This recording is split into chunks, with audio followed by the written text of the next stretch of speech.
삼전닉스 반도체 공장 호남행, 장성 6사 이전, 배재고 사태 이런 부분에서 가장 우려되는 지점은 이 구도 자체가 호남대 비호남 구도로 가고 있다는 것입니다. 이 부분이 저는 굉장히 걱정스러워요. 호남이 비호남과 싸운다고 했을 때 호남은 비호남을 이길 수가 없어요. 호남이 대한민국을 이길 수는 없잖아요. 과연 민주화 운동을 하다가 돌아가신 분들이 이런 상황을 원했을까요?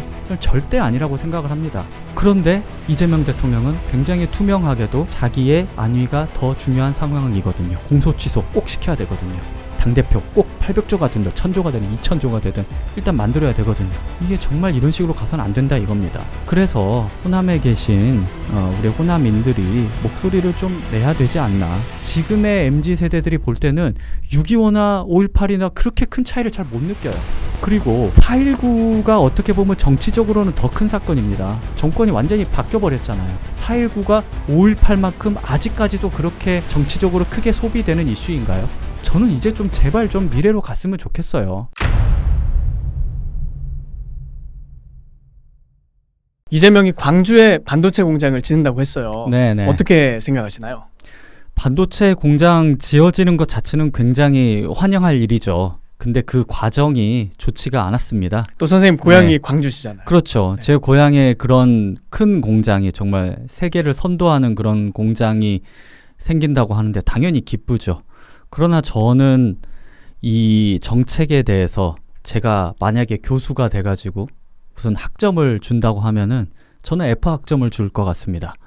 물론 정책에 있어서 여러 가지 평가 기준이 있을 거예요.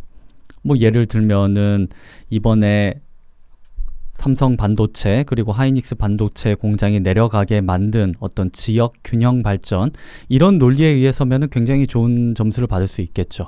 뭐 용수라든가 전력이라든가 이런 거는 좀 퀘스천 마크가 붙겠지만은 여러 가지 평가 항목이 있을 수 있습니다. 그런데 중요한 거는 공정한 경쟁을 거치지 않았다는 점에서 저는 F 학점을 줄 수밖에 없을 것 같습니다. 지금 반도체 공장이 오길 바라는 지역이 얼마나 많습니까? 심지어 우리나라뿐만이 아니라 일본과 미국, 전 세계에서 삼성 보고 그리고 하이닉스 보고 제발 우리나라에 좀 와달라 하는 그런 상황인데, 그리고 구미에서는 우리 땅을 평당 1,000원씩 줄게, 1,000원에 정말 헐값에 줄 테니까 제발 좀 와달라. 용수로 따지자면은 우리 구미가 훨씬 더 낙동강 수계가 훨씬 더 많고 풍부하다, 이런 말까지 나왔는데, 그러면 자 구미에서 평당 1,000원에 제시한다고 하면 광주는 그럼 우리는 평당 500원에 줄게, 뭐 이런 식의 조건이 왔다 갔다 하는 그런 딜이란 게 있어야 될 거 아닙니까? 근데 그런 거 없이 전혀 기업 총수들은 고려도 하지 않고 있던 지역을 갑자기, 그것도 기업이 먼저 발표하는 게 아니라 정부에서 발표를 했단 말이죠. 그것도 김어준 방송에 나와서. 거기서 처음 얘기가 나왔어요? 처음 얘기가 나왔는지는 제가 정확하게 보진 못했습니다만은 발표가 된 게 그렇죠, 거기서 그렇죠. 처음인가요? 발표를 공식적으로 한 거라기보다는 김용범 정책실장이 김어준 방송에 나와가지고 그렇게 말을 했죠. 그래서 이걸 보고 너무 좀 안타깝더라고요. 일단 2달 전에만 해도 최태원 회장이 그때 당시에 반도체를 주제로 해가지고 발표를 하는데 여러 국회의원들도 와 있었어요. 그래서 이제 광주를 지역구로 둔 정진욱 의원이 이 호남 쪽에 전력도 풍부하고 한데 반도체 공장을 이쪽에 지어줄 수 없겠냐, 그렇게 말을 하니까 최태원 회장이 이렇게 말하죠. 글쎄 거기에 호남에 꼭 가야 되는 게 반도체인지는 모르겠다. 그리고 그 이후에 일본에 공장을 지을 수 있다, 이런 기사까지도 나왔거든요.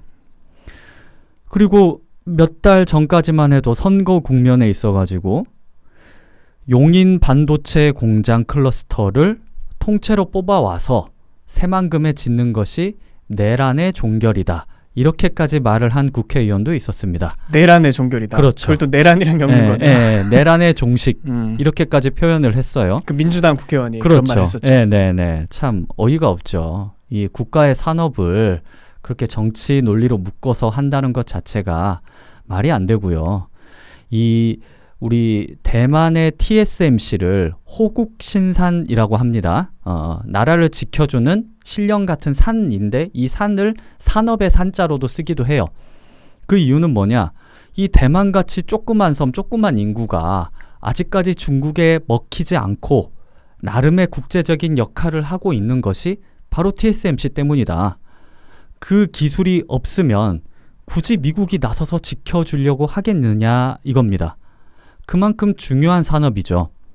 우리나라도 보면은 지금 반도체가 잠깐 좀 뭐 흔들리고 있긴 합니다만은 반도체 분야 그 두 큰 회사와 그 뭐 같이 그 자회사들이라고 해야 될까요? 아니면 협력 업체들이라고 해야 될까요? 그 업체들만이 사실 주식시장에서 굉장히 활황이고 나머지 주식 종목들은 굉장히 지금 좋지가 않거든요, 상황이. 지금 정말, 삼전 닉스 말고는 그렇죠. 없잖아요. 삼전 닉스 말고는 사실 없죠. 그마저 네. 삼전 닉스 좀 다운되고 있긴 하지만. 그렇죠. 다운되고 있긴 하지만 그래도 이만큼의 어떤 국가의 큰 무역 흑자를 이루고 많은 세금을 내고 하는 기업은 사실 지금은 삼전 닉스 말고는 없습니다. 그런데 그 산업마저 정치 논리로 해가지고 잘 되면 좋겠지만 만약에 안 돼 버리면 어떡할 거예요? 정말 이제는 대한민국이 전체가 망하는 수가 있습니다. 생각해보니까 끔찍하네요. 그렇죠. 진짜 안 되면 이게 지금 삼전 닉스 투톱으로만 가고 있는데 그렇죠. 이게 네. 잘못되면 진짜 어떻게 될까 생각하니까 아찔하네요. 그렇죠. 지금 그마저도 지금 이제 과잉 수요와 과잉 공급이 아닌가 하는 그런 비관 섞인 전망도 이제 나오고 있는데 산업을 그런 식으로 접근하면 안 되고요. 저는 공업용 용수, 반도체용 용수 그러니까 물이죠. 그리고 전력, 그리고 인력, 반도체 전문 인력 이런 것들은 사실 어떤 부차적인 문제라고 생각합니다. 여러 뭐 프로그램에서 나온 어떤 전문가들이 다들 자기 의견을 말하죠. 뭐 비관적이다 혹은 아니다 충분하다 이런 식으로 말씀을 하시는데 어차피 그 결정은 기업이 하는 거예요. 밖에서 아무리 뭐 내가 전문가랍시고 이렇게 떠들어 봐야 결정은 기업이 하는 거고 그 기업 내부에 있는 사람이 그걸 훨씬 더 정확하고 자세히 알 거라고 생각을 합니다. 그 세 가지 인력과 전력과 그리고 용수 이런 것뿐만이 아니라 기업인들도 여러 가지 고민을 할 거예요. 그러면 결과적으로는 기업이 결정을 하게 해줘야죠. 기업이 결정을 하고 그리고 국가가 너 거기에 지을래? 고마워. 우리가 많이 지원을 해줄게. 이게 일본과 미국은 이제 칩스법이 있지 않습니까? 물론 그거를 최종적으로 승인하는 거는 정부의 몫이 맞죠. 그러나 먼저 부지를 선정하는 건 어디까지나 기업이었습니다. 모든 곳이 다 그래요. 미국의 경우는 그렇게 그렇죠. 진행됐다는 거죠. 네네네. 그런 식으로 진행을 해야 하는 게 또 맞고요. 그런데 지금 전혀 논의가 이루어지지 않고 있던 광주 지역에 이곳에 공장을 더군다나 두 군데에서 다 한 군데도 아니고 다 이렇게 들어간다는 것은 고향민으로서는 너무나도 좋고 반가운 일이지만 한편으로는 걱정이 되는 겁니다. 어떤 부분에서 그러시죠? 그런 일단 가장 먼저 공정한 경쟁이 없었다는 것이죠. 방금 말씀드린 것처럼 구미가 1,000원, 오케이 그럼 나는 500원 이런 식의 제대로 된 경쟁이 없었다는 것이고 그리고 기존에 있었던 어떤 그런 인력이라든가 전력이라든가 용수 문제도 분명히 있습니다. 이것도 사실 그렇게 긍정적인 조건들은 아니에요. 기술적으로 극복을 할 수 있을지는 모르겠습니다만은 사실 그렇게 따지면 우리 현대의 울산조선소라든가 포항제철소라든가 이런 것도 다 불가능한 그런 역사였는데 그걸 다 이뤄냈잖아요. 그렇다 하더라도 이 좋은 조건이 있는데도 굳이 거기를 선택을 해야 될까라는 그런 의문 부호는 언제든지 따라붙게 돼 있는 것이고요. 그리고 이 삼전닉스 반도체 공장을 광주에 내려보낸다는 그 시기가 굉장히 절묘합니다. 이재명 대통령으로서는 이번 선거, 지방선거 그리고 재보궐선거가 굉장히 저조한 성적이라고 저는 생각을 합니다. 왜냐? 미래 지도자를 잃었기 때문이에요. 안 그래도 같이 질문 드리려고 했는데 네. 이재명이 그러면 네. 왜 이런 결정을 내렸을까? 그게 되게 네, 궁금했거든요. 네, 한번 네. 말씀해 주시죠. 일부 언론에서 800조짜리 당대표를 받으려고 한다. 이런 말이 나왔었죠. 800조짜리. 그렇죠. 800조짜리 당대표다. 왜냐하면 지금 이제 정권이 들어선 지 1년밖에 안 됐는데 만약에 정청래 현 민주당 의원이 대표가 돼버린다면 반명의 그런 정권이라고 해야 될까요? 반명의 당 지도부가 형성이 되어서 대통령은 식물 대통령이 되는 것이 아니냐, 레임덕이 빨리 오는 것이 아니냐 하는 이런 걱정이 있었죠. 그래가지고 어떻게 보면은 무리수를 둔 것이 아니냐, 이런 의견이 나왔습니다. 그래서 왜냐하면은 말씀드렸다시피 최태원 회장도 그렇고 삼성 이재용 회장도 사실 뭐 그런 말을 한 적이 없어요. 뭐 전라도에 가겠다 이런 말을 한 적이 없었는데 갑자기 바뀌게 된 배경에 대해서 여러 기자들이 이재명 대통령께 질문을 했습니다. 어떻게 이렇게 하게 됐냐? 그랬을 때 이재명 대통령이 한 말이 행정지도를 좀 했다.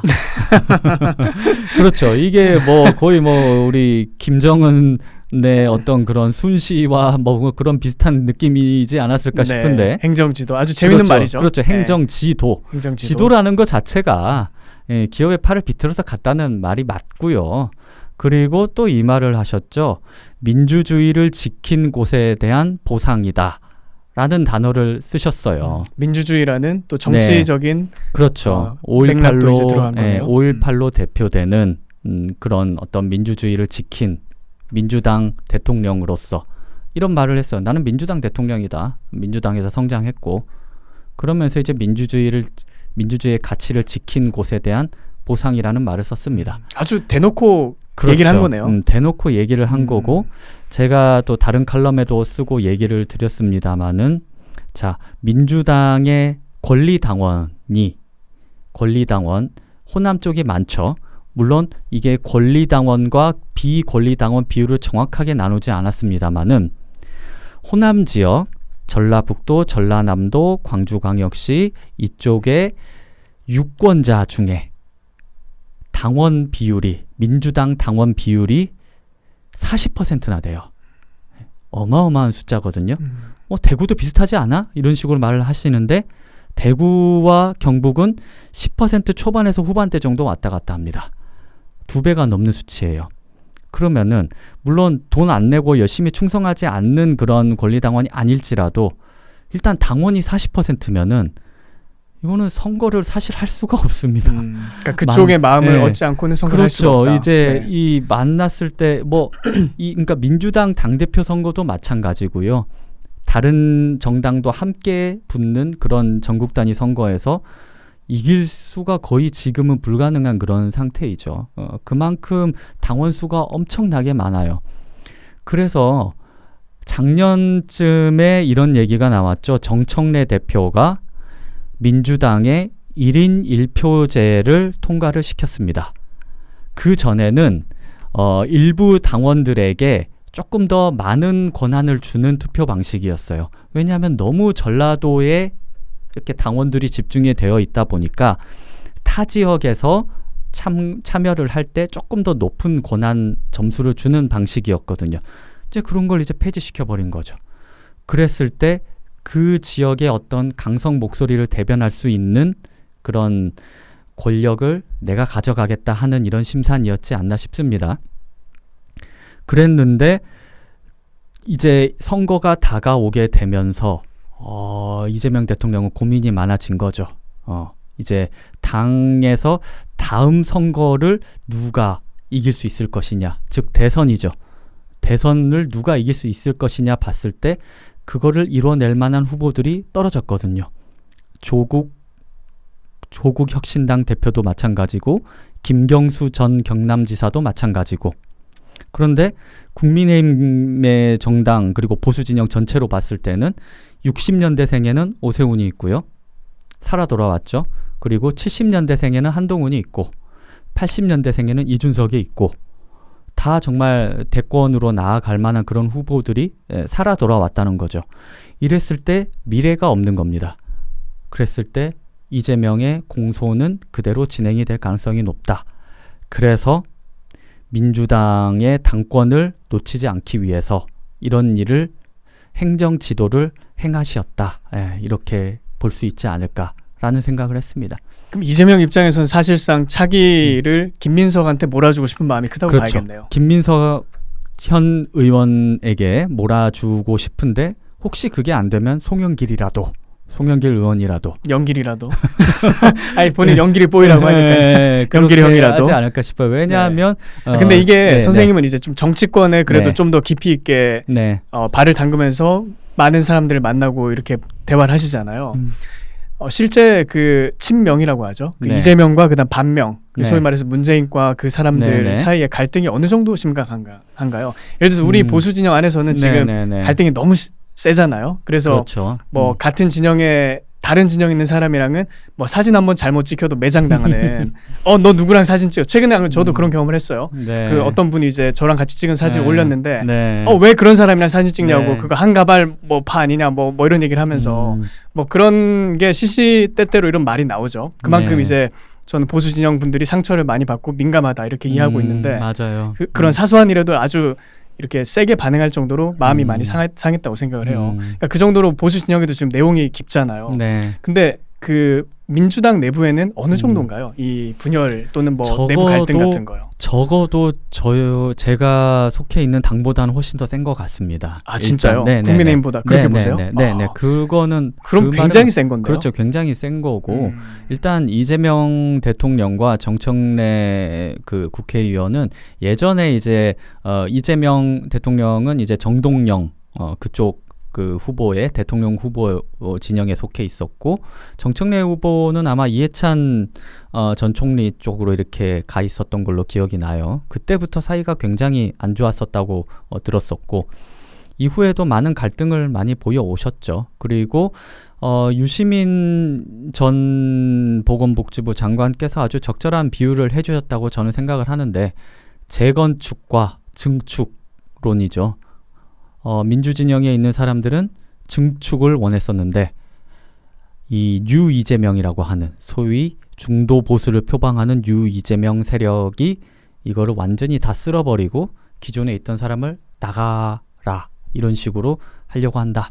쫓아내고 자기들만의 그렇죠. 어떤 그 공간을 만들려고 그렇죠. 한다. 기존의 운동권 그리고 노무현으로 대표되는 그 그룹과 굉장히 척을 졌던 그런 분들이 들어가 있는 게 맞거든요. 그래서 굉장히 갈등이 심하다고 했는데 저는 사실 근데 어느 정도는 그래도 당과 정권이 취할 이득 앞에서는 그래도 다시 힘을 합치지 않을까 저는 생각을 했는데 아니나 다를까 이번에 김어준 방송에 김민석 전 총리가 또 이번에 후보로 뛰는 분이 나오셔가지고 자기가 계엄 국면에서 계엄 해제 표기를 하려고 엄청나게 열심히 노력을 했는데 거의 그냥 1초 차이로 못 들어갔다. 이런 방송을 또 어떻게 김어준 방송에서 또 틀어주더라고요. 감기약 먹고 잤다 뭐 그런. 그렇죠.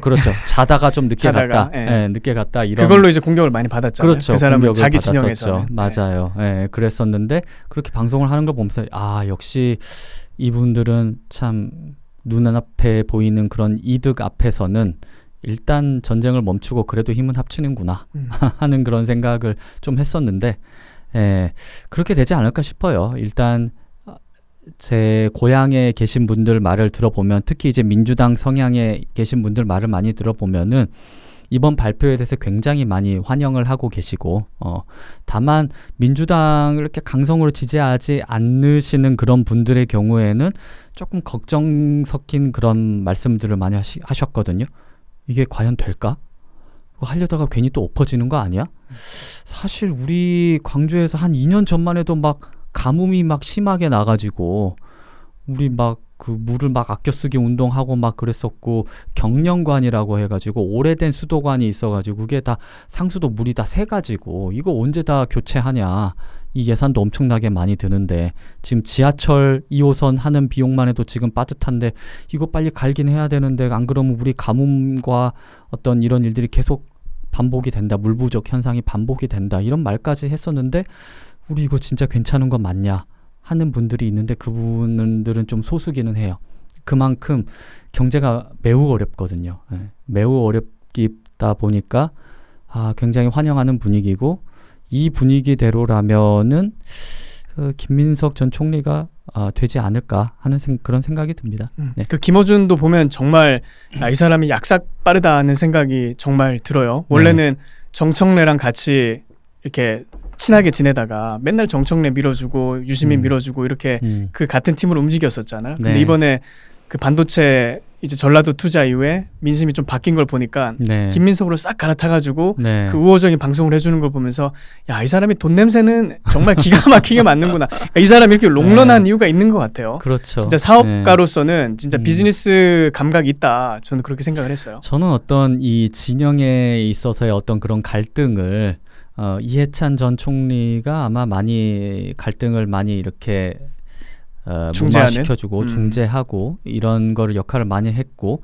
그분이 이렇게 지금 가시는 바람에 이런 갈등이 뭐 심해지지 않았나, 뭐 한강 쇠똥 돼주길, 뭐 문조 털래요 막 이러면서 싸우지 않았나 싶은데 그래도 이런 메커니즘이 그래도 어느 정도는 작동하는 모습을 보면서 한편으로는 좀 부럽다는 생각도 했었고. 네. 그러니까 이해찬이 했던 역할을 뭐 부분적이나마 김어준이 하고 있다는 거네요. 김어준이라기보다는 다른 분들도 아마 개입을 했겠죠. 뭐 어쨌든 거기 돌아가는 그 머신이 그렇죠. 있다. 네네네. 메커니즘과 그리고 이제 어떤 조언 그룹들 그런 부분들이 많이 좀 계속해서 갈등을 중재하지 않았나. 그런데 저희 보수 진영은 아직도 어떤 보수 진영의 어떤 힘을 합친다기보다는 좀 비생산적인 갈등을 많이 보이는 것 같아서 좀 아쉽습니다. 네. 마사리판이죠, 보수 진영은. 그리고 뭐 중재할 수 있는 사람이 없잖아요. 뭐 원로도 맞습니다. 없고 원로 이러면 원로라고 하더라도 자기랑 하나 좀 다른 의견을 내는 걸 보면 네가 무슨 원로야 이거 보니까 사기꾼이었네 이렇게 하면서 뭐 비판하는 목소리도 많이 들리고요. 그런 부분에서 저번 문재인 정권 때 우리 그 보수 진영의 2명의 대통령을 정말 어떤 명예를 완전히 없애버린 그런 사건들이 있었지 않습니까? 그런 부분이 참 많이 아쉽다고 생각이 듭니다. 그런 거를 해줄 사람이 결국에는 그 최고봉은 결국 대통령, 전임 대통령이거든요. 근데 그런 부분들이 잘 이루어지지가 않고 있죠, 사실. 네. 혹시 그러면 이제 선생님 보시기에는 아까 이제 친명 비명 관련해서 좀 질문을 드리자면 제가 보기에는 일단 둘 다 대한민국에는 아주 나쁜 세력들이에요. 그러니까 대한민국을 파괴하는, 결과적으로 그 사람들이 어떤 정책을 뭐 선의를 통해서 하든 악의를 통해서 하든 결과적으로 이제 대한민국을 파괴하는 쪽으로 가게 된다고 생각을 하는데, 그러니까 일종의 뭐 에일리언 대 프레데터 이런 느낌도 좀 나요. 근데 둘 중에 혹시 어떤 세력이 좀 더 위험하다고 보세요? 대한민국의 발전에 있어서? 저는 이번 반도체의 그 사태가 있기 전에는 그래도 저는 이재명이 훨씬 더 낫다고 봤습니다. 둘 중엔 그나마. 그렇죠. 그나마. 왜냐하면 문재인 전 대통령과 그 그룹들이 행했던 정책들은 정말 단 하나도 마음에 들지가 않았고, 이대로 가면 모든 정책 하나하나가 페미니즘부터 해서 탈원전부터 해서 막 뭐 모든 것이 다 대북 정책부터 해서 그리고 집값 정책부터 해서 모든 것이 다 정말 최악이었고 저를 정치권으로 이끌게 만든 원동력이었습니다. 문재인이요. 그렇죠. 문재인 정권이. 네네. 굳이 그때 이제 선생님 안에 있는 정치 DNA를 막 깨워준 거네요. 그렇죠. 이거는 DNA라기보다는 뭔가 이 대한민국 국민으로서 참여하지 않으면 정말 이 나라가 망하겠구나. 절단 나겠다. 그렇죠. 그 그래서 절박함이. 뭐 광주에서 뭐 이제 윤석열 대통령 지지 연설도 막 하고 그랬었고, 그러면서 이제 칼럼도 쓰고 이렇게 주목을 받게 된 건데, 이후에는 적어도 그래요. 이번 뭐 삼전 닉스 공장이 오게 된다고 했을 때 이제 드디어 민주당에서도 원전을 지어야 된다 이런 말이 나오더라고요. 원전 4기는 지어야 된다. 그리고 영산강 보 해체한 거 그래 뭐 다시 만들자. 뭐라도 할게. 약간 이런 마인드를 비추는 것 자체가 저는 굉장히 긍정적인 신호로 보기는 했어요. 물론 그 악랄함에는 정말 혀를 내두르죠. 정말 이재명 대통령은 참 투명하세요. 본인의 그 악한 의도가 다 드러나요.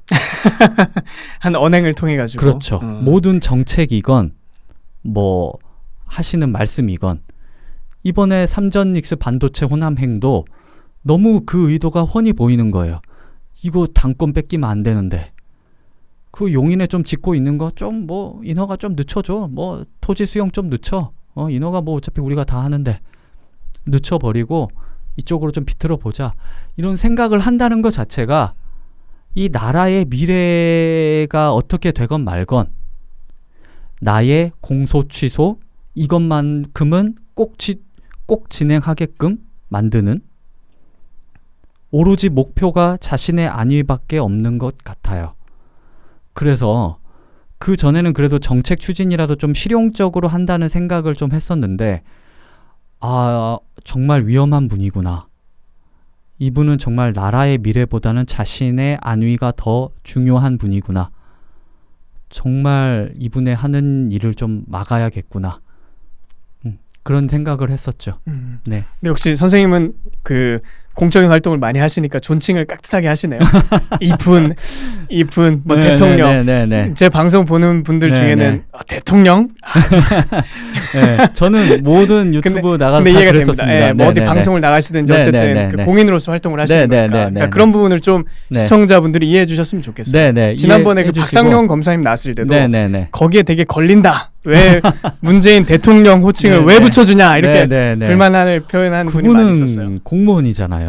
그렇죠. 그리고 저도 아직까지는 모르겠어요. 이런 공적인 영역에 있기 때문에 그런 호칭 문제에 대해서는 서로를 좀 존중해줘야 되지 않나 그렇게 생각합니다. 네. 혹시 그 물 문제로 좀 돌아가서 물하고 이제 공업 용수하고 또 이제 전력 문제 사실 이게 일단 뭐 짓겠다고 하는 거니까 또 기업 총수들도 팔이 뭐 비틀려 왔던 어쨌든 본인들도 의사를 표현하고 있잖아요. 근데 실제 이 전라도 지역, 특별히 광주 지역에 이 원전 내기를 감당할 만한 전력이 있을까요? 일단 뭐 컨텍스트를 위해서 선생님 아시겠지만 이제 시청자분들을 위해서 설명을 드리자면 그 팹 하나, 반도체 팹 하나를 유지하는데 가동하는데 이제 1.5 기가와트 퍼 아워의 전력이 필요하다고 하더라고요. 그리고 이게 4대가 있으면 한 6 기가와트 퍼 아워인데 이게 이제 쉽게 설명드리면 대한민국 전체 가구가 소비하는 전력량의 한 70% 정도가 이 반도체 공장 4개에서 쓰는 전력량이다. 이렇게 이제 얘기를 해요. 그러니까 어마어마한 전력량이 필요한 거죠. 그렇죠. 근데 과연 그런 전력량이 지금 준비가 돼 있는 건가요? 어떤가요? 제가 볼 때는 아직까지는 준비가 안 돼 있습니다. 그거는 맞고요. 준비가 안 돼 있는 거는 맞고 다만 제가 기술적으로는 뭐 극복할 수 있지 않겠냐라고 말씀드렸던 거는 사실 이 팹의 완공 시점을 거의 뭐 2030년 막 이렇게 보시더라고요. 그때 됐을 때 어떤 기술적인 발전이 있을지 모르는 일이고 하니 이런 기술적인 부분보다 저는 공정한 경쟁이 있었냐 없었냐에 좀 더 집중하고 싶었습니다. 그런 그게 부분에서 본질이다. 그게 본질이고 그런 부분에서 논지를 좀 펴고 싶었었던 것이고요. 그래서 이 삼전 닉스에 즉 삼성전자와 하이닉스 둘 다 광주 한 곳에 온다고 말을 들었을 때 이건 좀 너무하지 않았냐.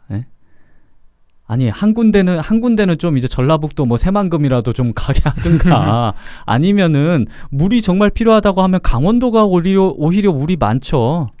거기 뭐 소양강 댐부터 해가지고 춘천 무댐부터 해가지고 댐이 얼마나 많아요 거기가. 그래서 원주 쪽에서도 이 반도체 공장을 유치하려고 즉 이천하고 가까우니까 반도체 밸리, 반도체 벨트를 완성하는 데 원주가 오히려 더 좋은 위치일 수 있습니다. 그래서 물론 광주 군공항 부지가 괜찮기는 하거든요. 그 딱 도심 한가운데 있어가지고 나름 좋은 부지일 수도 있고 이제 황룡강, 영산강 지류가 이렇게 흘러가는 쪽에 있어가지고 좋기는 합니다만 그 삼전닉스와 삼전닉스 두 기업 거대 기업이 모두 다 들어간다? 그게 될까 과연? 저는 이제 저 친한 친구가 저기 삼성전자에 근무해가지고 평택 그쪽에 한번 놀러 가봤어요. 어마무시해요 공장의 규모가.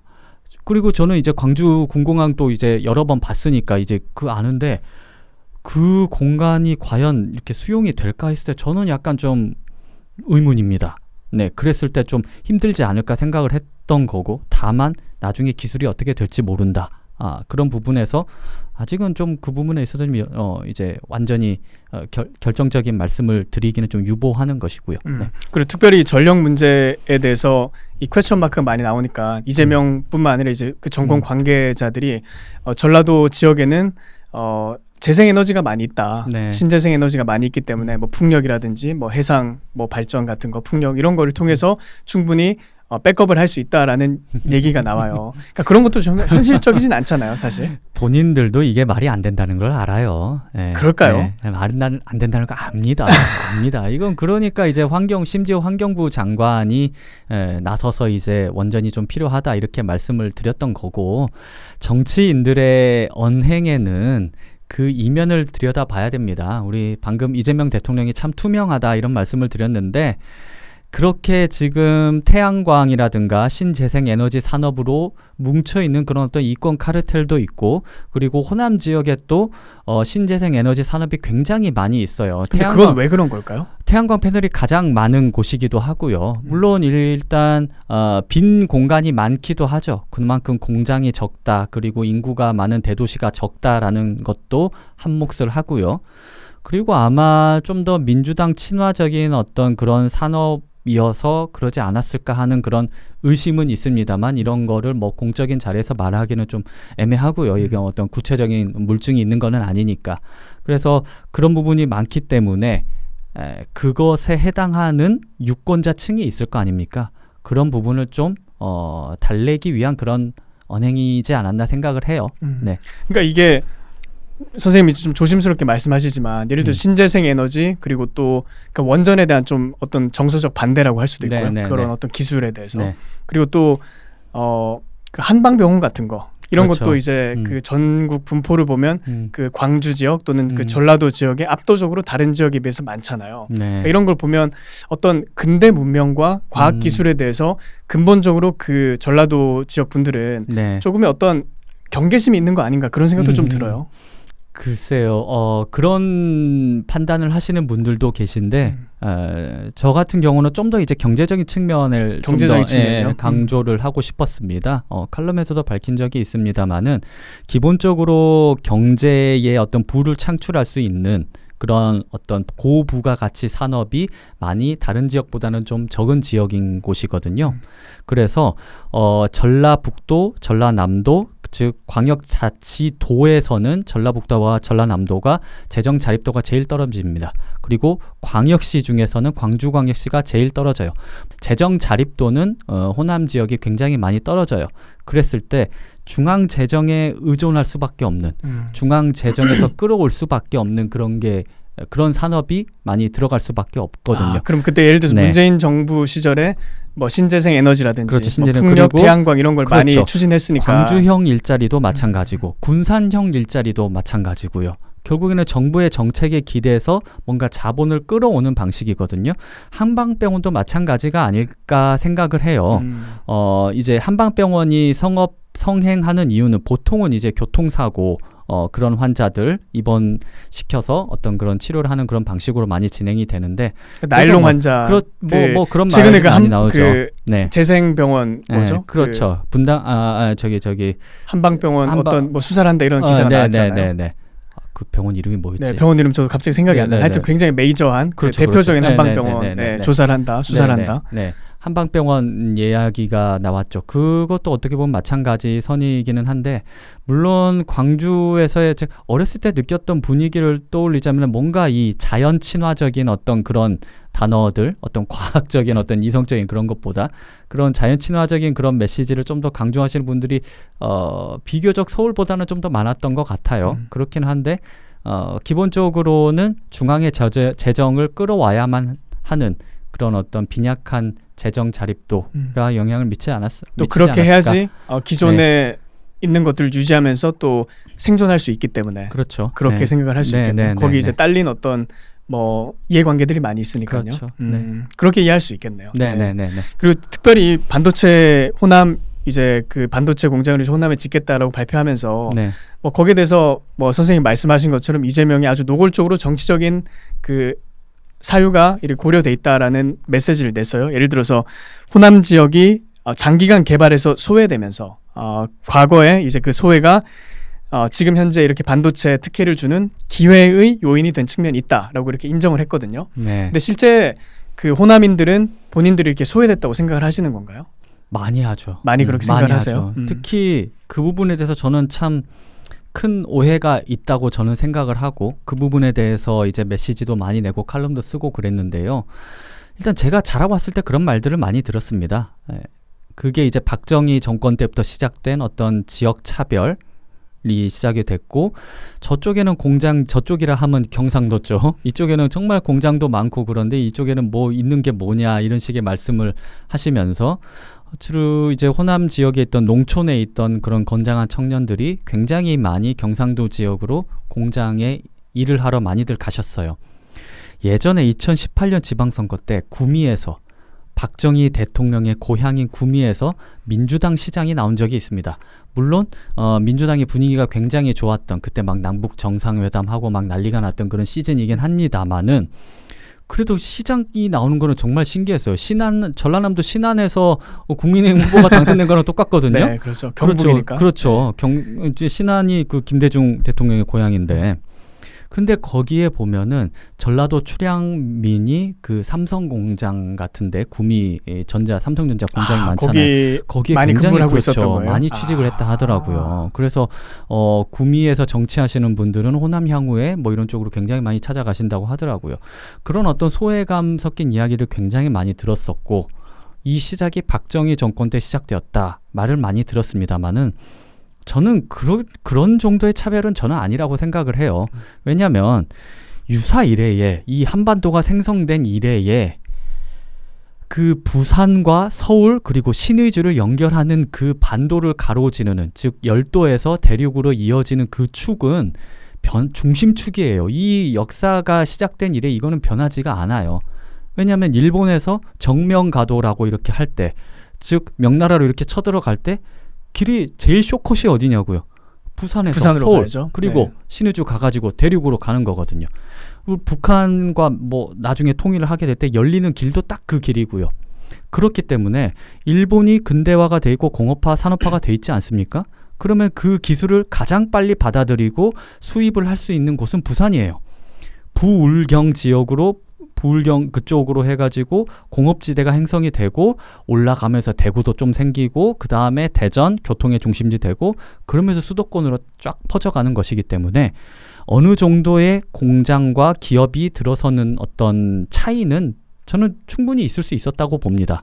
그리고 그런 어떤 차별을 하지 않게 하기 위해서 그리고 여수의 석유화학단지 굉장히 유명하죠. 그리고 광양의 제철소 유명하죠.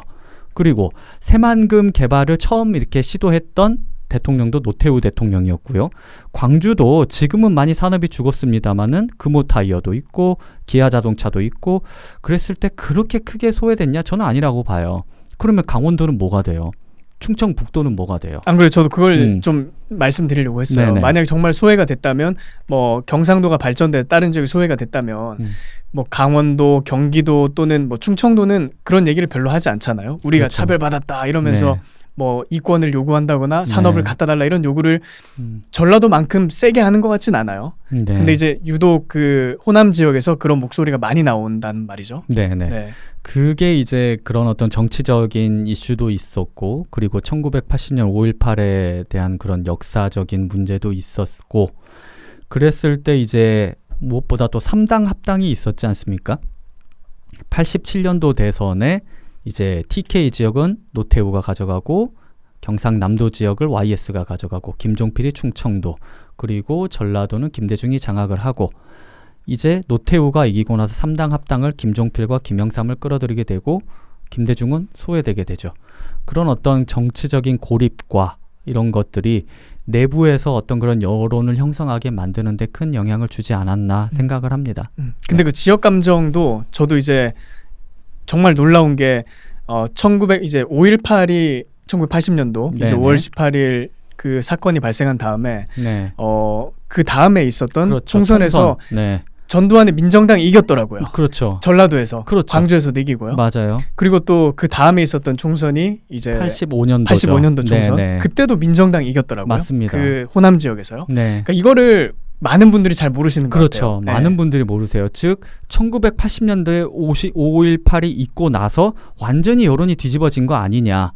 그리고 사실 옛날에는 이승만을 훨씬 더 많이 지지를 했었고, 박정희 대통령도 윤보선과 붙었을 때 거의 60% 넘게 호남에 지지해줬습니다.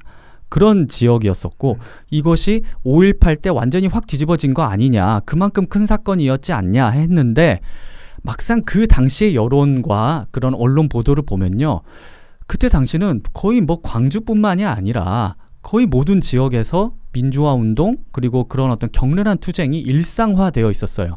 서울이 가장 컸죠. 서울이 가장 크고 부마 항쟁이라고 하잖아요. 그때 당시에 부마 항쟁 때는 진짜로 막 MBC 막 다 불태우고 그랬었다고, 방송국을. 정말 거기서도 사상자가 많이 나오고 그랬어요. 그래서 실제 거기 지나가러 또 공수부대를 보냈잖아요. 그렇죠. 실제 공수부대를 보내기도 했고 거기는 근데 빨리 진압이 됐는데 광주 같은 경우는 좀 이제 진압 체계가 이제 무너지고 이제 어떤 주동층이 사라지고 이렇게 하면서 여러 문제를 이제 내포를 하고 있었고 그러면서 사상자가 좀 많이 나오긴 했습니다만은 그냥 어떤 민주화 운동과 어떤 그런 것을 진압하는 과정에서 어떤 당시 여론 글에서 쓰는 단어를 보면 뭐 폭도들이 뭐 어쩌고 저쩌고 했다 이런 식의 기사로만 나오고 그냥 무마되고 그냥 그렇게 흘러갔었어요. 그랬으니까 81년도 총선과 85년도 총선에 오히려 전두환의 민정당이 더 많은 의석을 가져갔던 거죠. 호남 지역에서. 그렇죠. 호남 지역에서. 그렇죠. 이게 정말 중요한 건데 많은 분들이 모르고 있습니다. 많은 분들이 모르고 계세요. 그래서 저 이거를 항상 이렇게 인터뷰하거나 이렇게 하면 제가 말씀을 드리는 이유가 호남이 원래 그런 지역이 아니었다는 걸 말씀을 드리는 겁니다. 그럼 이건 근데 왜 바뀌었냐? 지금 그러면 이제 5.18의 성역화라는 단어로 넘어갈 수밖에 없는 그런 주제입니다. 이게 어떻게 된 거냐면 그때 당시에 5.18 민주화 운동을 했던 사람들, 그 당시에 정말 순수한 목적으로 운동을 하는 사람이 있었고 정말 소수일 수도 있지만은 정말 나는 그냥 나라가 한번 뒤집어졌으면 좋겠어. 정말 프롤레타리아 계급의 어떤 승리를 안겨주는 나의 어떤 그런 이 빈곤한 경제 상황을 정말 해결해 줄 수 있는 그런 혁명이 일어났으면 좋겠어. 이런 사람도 분명히 있었을 거고 정말 저 말도 안 되는 그런 어떤 이상한 운동하는 사람들 다 때려잡아야 돼 하는 사람들이 있었을 거고 다만 그래도 박정희는 좀 오래 하지 않았냐. 그런데 여기에서 또 다른 신군부가 들어와 이건 좀 아니지 않냐. 왜냐하면 박정희 정권 말기에 부가가치세가 도입이 되고 그리고 중화학공업의 어떤 중복적인 투자로 인해서 그리고 오일 쇼크가 있었거든요. 그때 당시에. 그런데 경제 상황이 굉장히 안 좋았습니다. 그래서 부마 항쟁이 일어난 거고 이제 우리도 좀 못 살겠다 한번 갈아치워야 된다. 민주 정권 한번 만들어보자. 김대중 우리 진영의 리더 아니야. 얼마나 잘할 수 있을까. 막 이런 기대감을 가지고 김대중을 연호하고 막 이러셨던 분들이지. 물론 거기에서 어떤 혁명을 꿈꾸시는 분들도 계셨겠지만 저는 소수라고 보고요. 그때 당시에 우리 광주 시민이 걸었던 플랜카드가 북괴는 오판하지 말라라는 플랜카드를 걸었습니다. 우리가 이렇게 한다고 해서 북한 김일성 너 착각하지 마. 우리 너네한테 무슨 힘을 갖다 바치려는 게 아니야. 오히려 미군의 개입을 바라고 있었어요. 그때 당시에 어떤 소문이 있었냐면 부산에 어떤 미국의 어떤 항공모함이 있는데 그 항공모함이 우리를 도와주러 온다. 약간 무슨 뭐 지금 뭐 윤호개인 하시는 분들이 막 생각했던 것처럼 항공모함 곧 온다. 그렇죠. 항공모함 곧 온다. 이런 소문이 막 돌기 시작하고 야 그러면 이제 드디어 이게 해결이 되겠구나. 이런 어떤 생각도 많이 하고 있었다는 게 인터뷰로 이렇게 드러나기도 하고요. 그래서 그때 미군이 개입하지 않은 것 때문에 광주 또는 그렇죠. 그 전라도 지역에서는 그 말씀을 드리고 싶은 겁니다. 반미 감정이 이제 싹트게 된 거예요. 맞습니다. 그래서 이게 이상 행동을 하는 분을 경찰에 이렇게 넘기기도 하고요. 그런데 이게 완전한 어떤 기대가 물거품으로 돌아갔죠. 그래서 그냥 그러고 있었는데 그때 당시에 운동권 그룹이 이제 알려지지 않은 그런 영상들을 보고 어떤 북한과의 어떤 접촉 이런 걸로 있고 나서 자 이렇게 미국이 큰 힘을 지녔는데 이렇게 민주화 운동이 일어나는데 안 도와준 거다? 그때 당시에 평시 작전권도 미국이 가지고 있는데 이거를 개입을 안 해? 이거는 말이 안 되는 거 아니냐? 미군이 묵인한 거다. 미국이 광주를 학살하는데 도움을 준 거다. 묵인한 거다. 이런 식으로 가게 되는 거죠. 그러면서 반미적인 그런 사상을 계속 이렇게 주입하게 되고 그리고 이것은 어떤 민중의 어떤 에너지를 끌어올려서 정권을 바꾸려는 한 시도였다. 즉 동학농민운동, 뭐 3.1운동, 그리고 4.19, 그리고 5.18로 이어지는 어떤 도도한 민중혁명의 큰 흐름, 강물이었다. 이런 식으로 계속 윤색을 하는 거예요.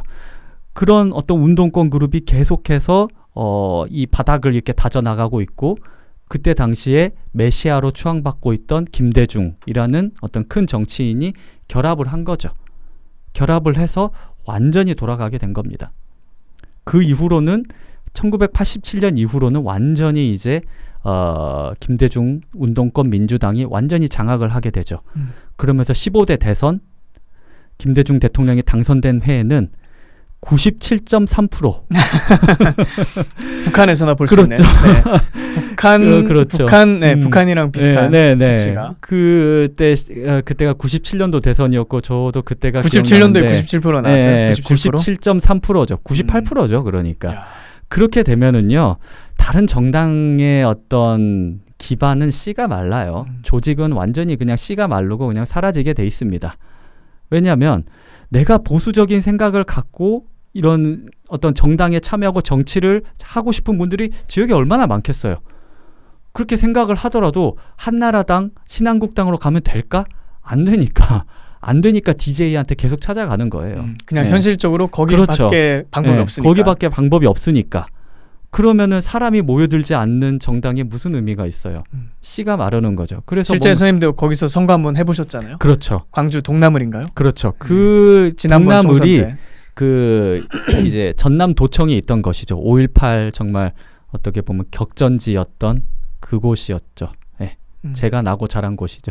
상징적인 곳에서. 네, 상징적인 곳에서 출마를 했는데 선거비 보전도 못 받으시고 보전도 못 받고 저는 8.6%를 받았는데 그때 당시에 좀 기대보다 좀 많이 낮은 수치였어요. 그렇죠. 왜냐하면은 그래도 이게 양자 구도로 갔으면은 그나마 좀 10%는 넘을 수 있지 않을까 생각을 했었는데 그때 당시에 국민의당으로 예전에 활동을 하셨던 김성환 동구청장 그분이 무소속으로 출마를 하셨어요.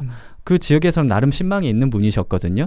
그러니까 국민의당 약간 보수적인 느낌? 그러면서 그런 표를 좀 갈라서 가져가셨고 그리고 장도국 후보라고 해서 개혁신당 후보까지도 출마를 해버리니까 거기서 또 이제 1점 몇 프로 가져가니까는 저는 이제 10%를 이렇게 못 넘게 된 그런 거였죠. 근데 막상 했을 때 제가 받은 느낌은 차라리 뭔가 욕이라도 하고 그랬으면 좋았을 텐데 물론 욕하고 막 침뱉고 이제 가운데 손가락 치켜들고 막 명함 찍고 이런 분들도 계시긴 하셨지만 그렇게 많지는 않았고 아예 관심이 없었어요.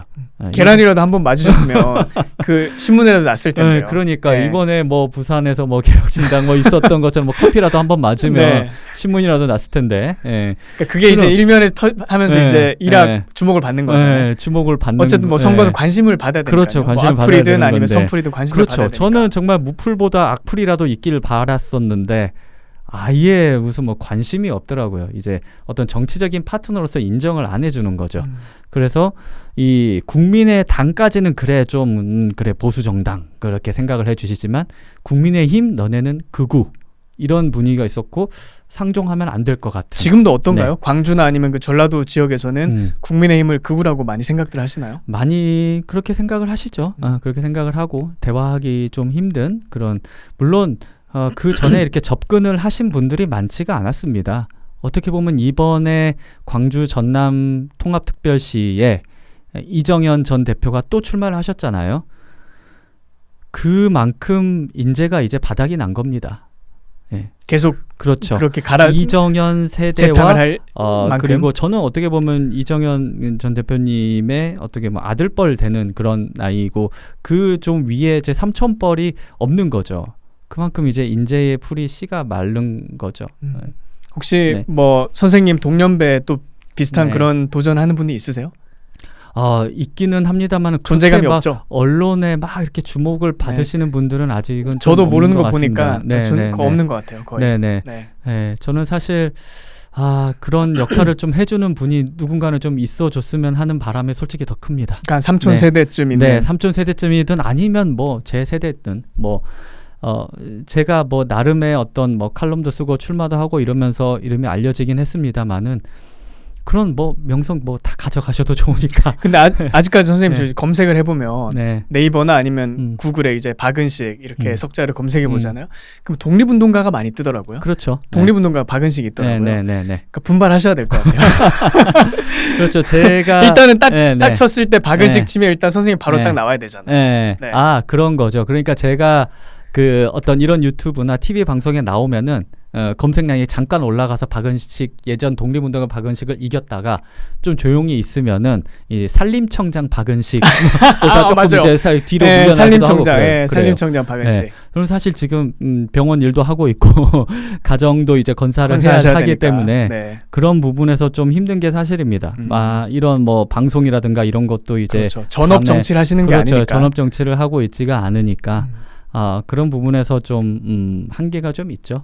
그럼 혹시 아까 얘기로 돌아가서 85년도까지는 민정당 그 전두환의 민정당에게 호남 분들이 지지를 해줬어요. 그러니까 과반 정도의 지지를 해줬거든요. 그러면 언제부터 누가 이 지역 감정을 만들어내게 된 건가요? 누가 이걸 지역 감정은 예전부터 어느 정도는 있어 오기는 했습니다. 어르신들 말을 들어보면은 박정희 때도 있었고. 뭐 조선시대 때도 있었으니까요.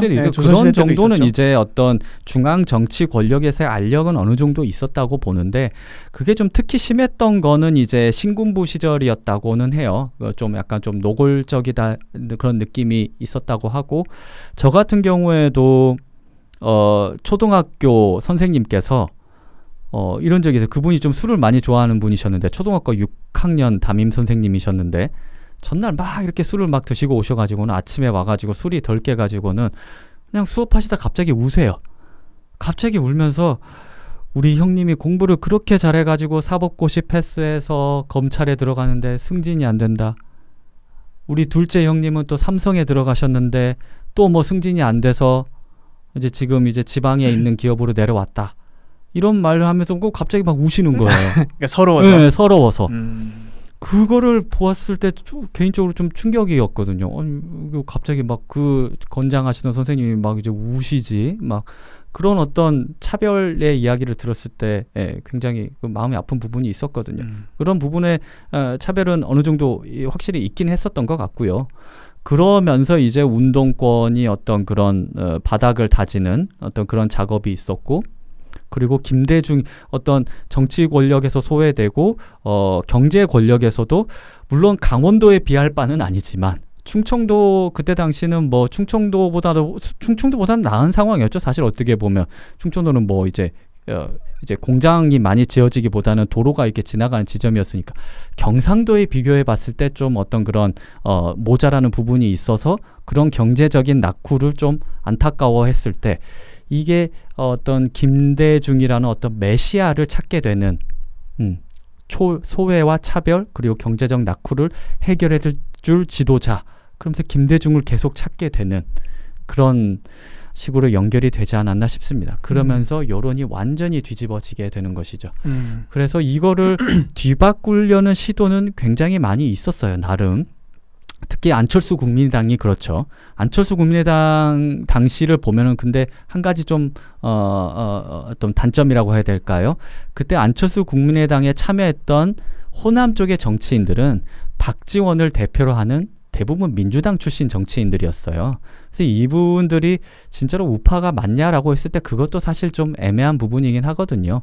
안철수 의원도 그때 당시에는 성향이 조금 그렇게 좀 굉장히 중도적인 그런 입장이셨고 그래서 그런 한계가 있긴 합니다만은 나름 그래도 호남 지역의 정치 지형에 좀 변화를 주려고 했고 이정현 의원, 정운천 의원이 도전을 하셨습니다만은 힘이 좀 모자랐고 무엇보다 어떤 조직을 형성하는 데 있어서는 조금 저는 선배님들이 있지만은 조금 모자라지 않았나 그런 부분에서 좀 안타까움이 있습니다. 그 조직이라 함은 시의원, 구의원 그리고 밑에 어떤 시민사회의 어떤 조직들이라든가 이런 분들을 챙기는데 조금 에너지를 좀 더 쏟으셨더라면 하는 안타까움이 있고요. 근데 또 어쩔 수 없는 측면이 있는 게 그때쯤에 해가지고 박근혜 정권이 탄핵이 돼버리잖아요. 그러면서 조금 이렇게 조직을 형성하려고 하다가 완전히 이렇게 또 무너져 버리는. 그리고 윤석열 정권 때도 뭔가 이렇게 조직을 만들어 보려 하다가 또 이제 호남 지역의 비례 공천이라든가 이런 것들이 잘 안 되고 하면서 또 계엄하고 하면서 또 조직이 또 와르르 무너져 버리고 지금 이제 완전히 제로 베이스에 섰습니다. 네. 그러니까 지금 반도체 관련해서 물론 호남 분들은 이제 이걸 굉장히 환영하고 좋아하시겠지만 저는 이제 우려가 많이 돼요. 왜냐하면 이대로 뭐 진행이 될 수도 있고 안 될 수도 있죠. 뭐 이제 한 4년 뒤의 상황은 아무도 모르는 거니까요. 네. 근데 진행이 된다고 하더라도 일단 비호남 지역 국민들의 반감이 이제 너무 심해졌잖아요. 맞습니다. 그러니까 이런 거를 뭐 대놓고 요즘에는 검열이다 해서 또 특별히 7월 7일 이후에는 그 검열이 더 강해졌잖아요. 그래서 대놓고 표현하진 않지만 뭐야 이거 호남은 이제 대한민국에서 특혜 지역이야? 뭐 쟤네만 특혜를 받아? 이런 식의 볼멘 소리가 지금 많이 나오고 있거든요. 그래서 지금 보면 뭐 최근에 이제 제가 리서치를 하면서 보니까 초등학생들, 뭐 중학생들도 그 전라도 지역에 대해서 뭐 외국이다 이런 얘기를 반에서 공공연히 그냥 한대요. 뭐 이렇게 놀리듯이 애들끼리 뭐 막 장난치듯이. 여권 들고 가야 된다. 네, 뭐 그런 얘기를 예전에는 이제 그런 말을 정말 생각만 하고 참아 못했는데 그렇죠. 이제 어린아이들은 그렇게 필터링 하지 않잖아요. 그렇죠. 자기 생각하는 대로 그냥 바로 그냥 내뱉어 버리는 거죠. 네. 그러니까 이런 것들이 정말 저는 더 우려스러워요. 혹시 그 토마스 소웰이라고 아시나요? 그 미국의 경제학자인데 네네. 그 흑인하고 백인 간의 어떤 그 경제적 역학관계 이런 거를 굉장히 연구를 많이 했었어요. 근데 그 사람이 이제 흑인에 대한 차별 이렇게 얘기를 하면서 그 affirmative action이라고 하잖아요. 그 소수 인종을 우대하는 정책을 이렇게 미국도 60년대 70년대 이후에 많이 추진을 했었죠. 근데 그것 때문에 이제 흑인들이 점수가 좀 낮아도 아이비리그도 많이 가고 뭐 변호사도 많이 되고 오히려 그게 역효과 났다. 역효과가 났어요. 맞아요. 그러니까 네, 그 사람이 하는 말은 들어봤습니다. 이제 그런 거더라고요. 네. 예를 들어서 차별에는 3가지 종류가 있다. 그러면서 이제 첫 번째는 이제 이 사람이 discrimination A라고 하는 건데 이거는 우리가 점심에 내가 햄버거를 먹을까 칼국수를 먹을까 그냥 햄버거 먹어야겠다 하는 게 이제 칼국수를 햄버거를 칼국수보다 이제 편애하는 거죠. 어떻게 보면 자기가 그냥 선호에 따라서 하는 차별이 있다. 그러니까 이건 뭐 일반적인 차별이죠. 두 번째는 discrimination 이제 B가 있는데 그 B는 난 이 사람이 흑인이기 때문에 싫어. 이렇게 하는 차별이 있다는 거죠. 그러니까 굉장히 노골적으로 우리가 생각하는 그 차별 그대로의 차별. 네.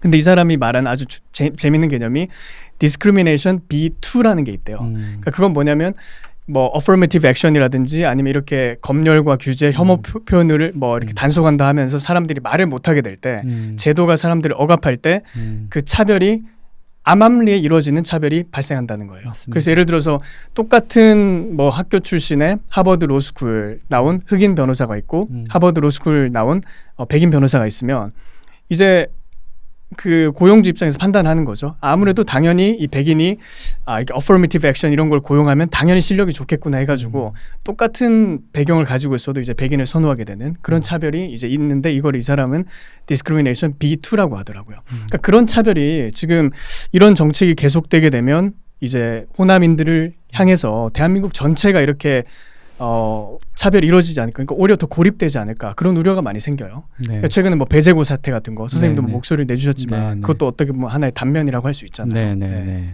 이게 이번 삼전닉스 반도체 공장 호남행 그리고 장성 육사 이전 그리고 배제고 사태 이런 부분에서 가장 우려되는 지점은 이 구도 자체가 호남 대 비호남 구도로 가고 있다는 것입니다. 이 부분이 저는 굉장히 걱정스러워요. 이렇게 되면 호남이 비호남과 싸운다고 했을 때 호남은 비호남을 이길 수가 없어요. 호남이 대한민국을 이길 수는 없잖아요. 너무나도 걱정되는 지점이고 방금 말씀하신 부분에 대해서 많이 공감을 하고 이 부분이 아마 다음 조선일보 칼럼에 쓰일 그런 굉장히 중요한 주제이기도 하고요. 너무나도 걱정을 하는 게 제가 방금 말씀드렸던 것처럼 호남 지역의 어떤 차별과 소외를 저는 듣고 자랐습니다. 물론 제가 대학교에 왔을 2005년도에는 노무현 대통령 시기였기 때문에 그런 차별을 직접적으로 겪지는 않았어요. 그런데 이제 스멀스멀 그런 분위기가 형성이 되어가고 있었죠. 그때쯤에서 넷상에서 이제 홍어라든가 전라민국, 까보전, 까고 보니 전라도 그리고 뭐 이제 여권 들고 그 지역 가야 된다. 뭐 7시, 뭐 그렇죠. 멀티, 7시. 뭐 이런. 그렇죠. 이런 어떤 굉장히 비하적인 여론을 들었을 때 굉장히 기분이 안 좋았거든요, 저는. 그때 당시에 이제 사상이 점점 더 이렇게 보수 우파 쪽으로 향해 가고 있었지만 차마 보수 정당을 찍을 수 없었던 이유도 그런 어떤 혐오 여론이 굉장히 컸었어요. 그게 절정에 달했던 때가 저는 박근혜 정권으로 기억을 하거든요. 그때 뭐 세월호부터 해가지고 일베에서 뭐 어묵을 먹고 뭐 무슨 그림마다 무슨 홍어 그림이 막 이렇게 나오고 그랬던 걸로 기억이 나요.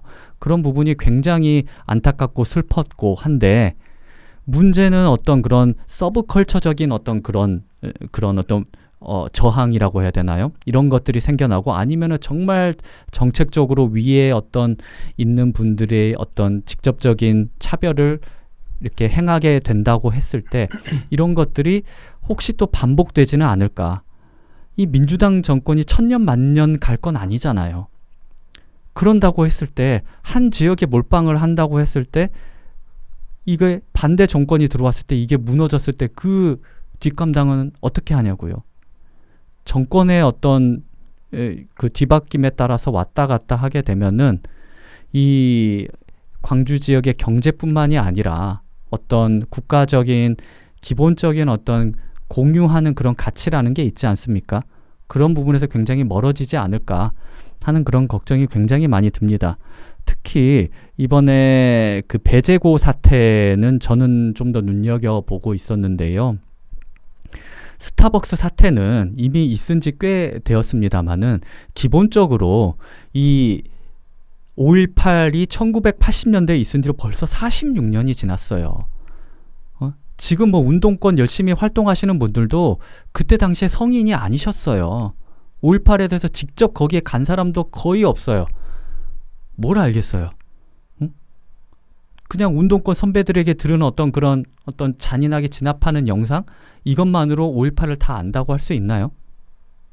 그런데 그렇게 5.18에 대해서 잘 모르는 어떤 젊은 세대들의 어떤 잘못된 그 마케팅 가지고 한 기업이 애써 생산해 놓은 물품들을 막 파괴하고 불매 운동을 펼치고 그러면은 신세계에서 지금 광주 지역에다가 복합 쇼핑몰 그렇게 수건하던 복합 쇼핑몰 지금 공사를 들어가고 있는데 공사하고 싶겠어요? 솔직히 말해서. 그렇게 그런 일이 있어가지고 좀 이렇게 잘 다듬어지고 이제 마무리가 되나 싶었는데 이렇게 젊은 애들이 이제 이거 스포츠 응원을 할 때요. 굉장히 비하적인 표현이 원래 많이 등장을 합니다.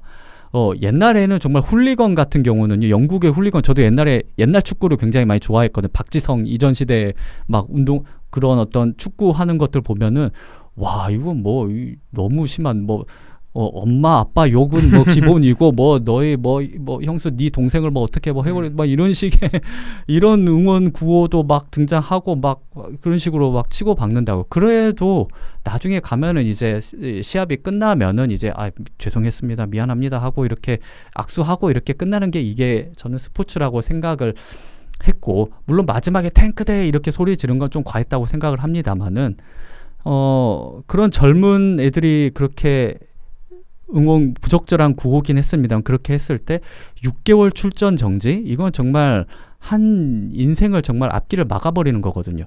그 뒤에 있을 경기들을 보고 각 구단에서 이 성적을 보고 뽑아야 되는데 그럼 그 출전을 하지 말라고 하면 젊은 미래를 막아버리는 거거든요. 5.18은 이미 끝난 사건이고 많은 분들이 지금 고인이 되셨어요. 지금 돌아가신 분이 이런 어떤 현재의 삶에 젊은이들에게 큰 안 좋은 영향을 미치게 됐을 때 과연 이 정말 민주화 운동을 하다가 돌아가신 분들이 이런 상황을 원했을까요? 저는 절대 아니라고 생각을 합니다. 자기 자식이 운동선수라고 생각해 보세요. 6개월 출전 정지가 얼마나 큰 것인지. 그랬을 때 이 젊은이들이 광주를 어떻게 보겠냐고요. 광주 민주화운동 그래서 정말 좋은 그런 숭고한 가치를 우리가 몰랐네. 우리가 정말 반성해야지. 절절히 반성해야지. 이렇게 생각할까요? 저는 그 반대라고 봅니다. 오히려 조롱의 대상이 될 거라고 생각을 합니다. 그런 점에서 너무 걱정스럽고 안타까웠고 이 생각을 정말 많이 공유를 해주셨어요. 특히 이제 어떤 보수 진영에 계신 어떤 그런 전라도민들 그럼 너무 걱정이 많이 된다. 목소리 좀 내달라 이런 얘기를 많이 들었고 또 군대입니다. 육사 하면은 우리 군의 중추이자 핵심이잖아요. 육사가 장성으로 내려와 버린다. 서울 태릉에 있다가 내려와 버린다. 그러면은 뭐 물론 그에 대한 어떤 그런 장점도 있고 여러 가지 의견이 있을 수 있겠습니다만 그것도 사실 꼭 장성이어야 되나요? 이건 아니거든요. 여러 후보 지역이 있을 거예요. 이제 공공기관 어떻게 보면 국방 그 어떤 육사도 공공기관에 속할 수 있기 때문에 그걸 이전할 때는 여러 후보지를 검색을 할 거 아닙니까? 그러면은 우리 지역에서 이런 조건을 제시해 줄 테니 우리 지역으로 와주세요. 이것도 아니고 거기 뭐 물론 상무대 ROTC 그 수련하는 그런 곳이 있다고 해서 그쪽으로 그냥 막 무작정 보내버린다면 지금 어마어마하게 반발을 하고 있거든요. 군 내부에서 호남에 대한 여론이 어떻게 되겠냐고요. 우리 지역 균형 발전을 위해서 거기 가줘야지. 호남 민주화 운동의 그런 고장인데 당연히 우리가 가줘야지 할까요? 오히려 반대죠. 삼전닉스 사태도 마찬가지입니다. 만약에 제가 방금 말씀드렸던 것처럼 뭐 하이닉스 정도는 저기 그 원주 쪽으로 가고 삼성 정도만 이렇게 내려온다 뭐 이런 식의 발표였으면 모르겠어. 두 개 다 세계 굴지의 기업 두 개 원투 넘버 원 넘버 투가 다 이쪽으로 가져간다. 네. 그랬을 때 정말 이 기업의 동향에 민감한 정말 그러면서 이번 사태가 있으면서 그것 때문에 주가가 많이 떨어졌다는 그러니까요. 분석도 있잖아요. 애널리스트들 그렇죠. 얘기 들어보면 주가가 이렇게 떨어지고 하는 이렇게 거를 정치적 개입이 기업의 불확실성을 높이는 그렇죠. 나라에는 투자하기 힘들다 해가지고 그렇죠. 뭐 이렇게 돈을 뺐다는 얘기도 많이 들리잖아요. 맞습니다. 네. 해외 투자자도 그렇고 우리 국내 주식의 투자자들도 정말 이 호남을 어떻게 볼까요? 그래 호남에 그 경제적으로 낙후됐으니까 거기에 공장이 가줘야지 지역 균형 발전 좋지 이렇게 생각할까요? 완전히 반대죠. 실제 그 발표가 있은 다음에 주가가 폭락했어요. 맞아요. 좀 물론 이제 조정이 일어나고 있긴 했지만 특별히 그걸 전후로 해서 정말 지금 많이 조정을 많이 받았잖아요. 맞습니다. 그래서 이게 구도가 완전히 거의 모든 분야에서 호남 대 비호남으로 가고 있다는 거예요. 그랬을 때 이 후과를 어떻게 감당을 할 것이냐. 그런데 이재명 대통령은 굉장히 투명하게도 자기의 안위가 더 중요한 상황이거든요. 공소 취소 꼭 시켜야 되거든요. 당대표 꼭 800조가 되든 1000조가 되든 2000조가 되든 일단 만들어야 되거든요. 이게 정말 이런 식으로 가서는 안 된다 이겁니다. 그래서 호남에 계신 우리 호남인들이 좀 목소리를 좀 내야 되지 않나 그런 식의 생각을 하게 됐습니다. 왜냐하면 좀 공정한 경쟁이라도 거치고 나서 기업과 공공기관, 육사가 그래 이쪽으로 가서 우리가 좀 더 좋아지네. 군의 어떤 위상이 올라가고 군의 처우가 개선이 되네. 그래 그럼 우리가 장성 갈게. 그렇게 선택하면 오케이. 그리고 지금 배재고 사태도 어느 정도는 마무리가 되지 않을까 싶어요. 그리고 광주 1고 측에서 선처를 바랍니다 하고 이렇게 말이 나왔기 때문에 그런 것도 굉장히 좋은 사인이에요. 공공 분야가 아니라 민간에서 우리 이렇게 하지 말자라는 목소리를 먼저 내주는 것. 삼전닉스 오는 것도 이 그 세계 굴지의 기업 우리나라를 정말 떠받치는 기업이 우리 혼자 다 가져가면 안 되지 않을까요? 기업에서 좀 판단하게 합시다. 우리는 이런 조건을 제시할 테니까 그래 구미가 평당 1,000원 하면은 우리는 한번 500원 제시해 볼 테니까 기업에 선택하도록 하시죠. 이런 말씀을 지역의 정치인들과 지역의 어르신들이 해주신다면 우리 호남이 대한민국의 특수성을 가진 그런 지역이 아니라 대한민국의 보편성을 가진 광주가 호남이 그런 보편성을 지향하는 그런 지역이라고 인정을 받게 되고 광주가 그리고 호남이 내세웠던 그런 가치가 훨씬 더 전국적으로 인정을 받게 되는 그런 계기가 되지 않을까 생각을 합니다. 네, 대한민국의 보편적 가치면 어떤 게 있을까요? 당연히 자유민주주의죠. 자유민주주의고 성역은 없어야 됩니다. 그런다고 했을 때 자유민주주의는 그러니까 그 발전 예를 들어서 과정은 5.18 법은 그 자유민주주의 정신에 맞지 않는 거죠. 5.18 특별법은 자유민주주의 정신에 맞지 않는 부분이 분명히 있죠. 어떤 비판이라든가 이런 거를 원천적으로 봉쇄한 부분이 분명히 있습니다. 그러니까 물론, 표현의 자유를 어쨌든 탄압하는 거잖아요. 그렇죠. 그래서 물론 그 법이 제정된 배경에는 5.18 북한군설부터 해가지고 굉장히 많은 실증적으로 사실적으로 부정이 됐는데도 계속 이렇게 주장을 하고 이렇게 퍼뜨리시는 분들이 계셔서 그분들에 대한 어떤 그런 법적인 징벌도 필요하지 않나 해서 이제 만들어진 부분이 분명히 있고 그런 부분에서 순기능도 있다고 생각을 합니다만은 어떤 자유민주주의의 근본적인 가치에 역행하는 것 아닌가. 그분들의 그렇게 어떤 악의적인 소문을 퍼뜨리시는 분들에 대해서 처벌할 길이 없었냐. 그런 건 아니거든요. 민사, 형사 분명히 허위사실 유포로 충분히 징벌할 수 있는 수단이 있었는데 이제 있던 이런 의견을 자유롭게 개진하는 것 자체도 막아버린다면 이런 공론장이 형성이 되질 않는 겁니다. 뭐 이제 토론회 프로 같은 거 나와가지고 실증적으로 정보를 제시를 하고 이렇게 하면은 이게 자유민주주의 사회에서의 갈등의 해결 방법이지 그거를 입틀 막 해버린다면 오히려 갈등이 심화되고 그 대상에 대해서 조롱하게 되고 아래로는 서브컬처적으로는 완전히 비하하게 되는 여론이 형성될 수가 있는 거죠.